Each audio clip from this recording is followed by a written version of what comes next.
আমার সিলেক্ট করা ছবিটা, পাশাপাশি এখান থেকে আমি সূর্যমুখী ফুল বাগান লিখে দিয়েছি।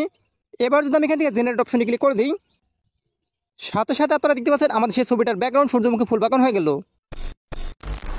আপনার ছবিকে সূর্যমুখী ফুল বাগান কাশফুল সহ আপনার পছন্দ মতো যে কোনো জায়গায় পাঠাতে পারবেন ব্যাকগ্রাউন্ড চেঞ্জ করার মাধ্যমে, যেটা আপনারা করতে পারবেন হাইপিক অ্যাপের সাহায্যে এআই দিয়ে।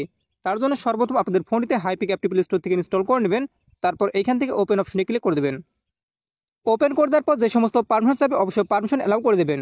তারপর এখান থেকে লক্ষ্য করবেন অল ফটোজ নামে একটা অপশন, সেখানে ক্লিক করে দেবেন। এমনকি এখান থেকে লক্ষ্য করবেন আপনার যে সমস্ত ফোল্ডারের ছবি রয়েছে এখান থেকে ফোল্ডারের নামগুলো। এবার আপনি যে ফোল্ডারের ছবি রয়েছে অবশ্যই সেখানে চলে যাবেন। এরপর আপনি আপনার ছবিটা সিলেক্ট করে দেবেন। ছবিটা সিলেক্ট করে দেওয়ার পর এখান থেকে লক্ষ্য করবেন অ্যাডজাস্ট নামে যে অপশনটি সেখানে ক্লিক করে দেবেন। তারপর সেখান থেকে প্রথম যে অপশন ক্রপ সেখানে ক্লিক করে দেবেন। এমনকি ক্রপ অপশন চলে আসলে এখান থেকে আপনার ছবিটা ক্রপ করে নেবেন। আমি এখান থেকে ছবিটা ক্রপ করে নিলাম প্রয়োজন মতো, একইভাবে আপনারা করে নেবেন। করে নেওয়ার পর দেখতে পাচ্ছেন এআই এক্সপ্যান্ড সেকশনে ক্লিক করে দেবেন। তারপর চেঞ্জ অ্যাসপেক্ট রেশিও সেকশনে ক্লিক করে দেবেন। এমনকি এখান থেকে রেশিওটা 16:9 আপনারা সিলেক্ট করে দেবেন, কিংবা আপনার পছন্দ মতো রাখতে পারেন। মূলত 16:9 কিন্তু ভালোভাবে ব্যাকগ্রাউন্ডটা পরিবর্তন করা যায়।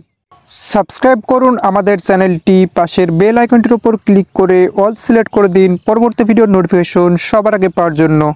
এরপর আপনারা ডিসক্রিপ দ্য কন্টেন্ট সেকশনে ক্লিক করে দেবেন। তারপর এখান থেকে আপনি যে ধরনের মূলত ছবি এডিট করতে আছেন অবশ্যই এখান থেকে লিখে দেবেন। আমি এখান থেকে সূর্যমুখী ফুল বাগান লিখে দিলাম। একইভাবে আপনি ছবিটা যে ব্যাকগ্রাউন্ড পরিবর্তন করতে আছেন অবশ্যই এখান থেকে লিখে দেবেন। আপনারা চাইলে নদীর পাড় কিংবা কাশবন লিখে দিতে পারেন। তারপর এখান থেকে অ্যালো অপশনে ক্লিক করে দেবেন। এবার এখান থেকে লক্ষ্য করুন জেনারেট নামে যে অপশনটি সেখানে ক্লিক করে দেবেন। এরপরে কিন্তু এক্সপেন্ডিং হবে 100% পর্যন্ত, অবশ্যই আপনারা অপেক্ষা করবেন।